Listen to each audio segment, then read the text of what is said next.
માતાજી જય ભવાની ભાઈયાભાઈ મવા માર્કેટના હરાજીના મેન મહેતા માણા કહેવાય.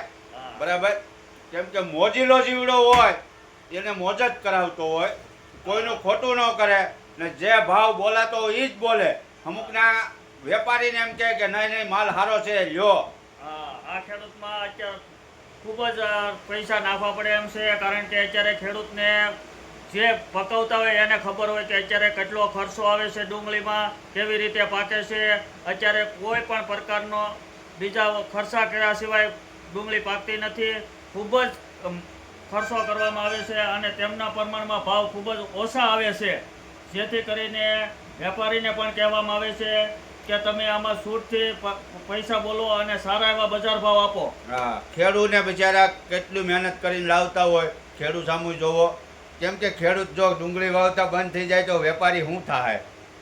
તો આ ભાઈ હરાજી કરે છે, બરાબર, બોલે છે, એના બોલીના પૈસા છે ભલામણા. એનો હાથ, એનો ભેણીનો હાથ કેટલો એ બોલે ત્યારે માણસો બધા સાંભળે. એટલું તો યાર જોવો. ઘટે તો જિંદગી ઘટે, નકર રાણો તો રાણાની રીતે હોય.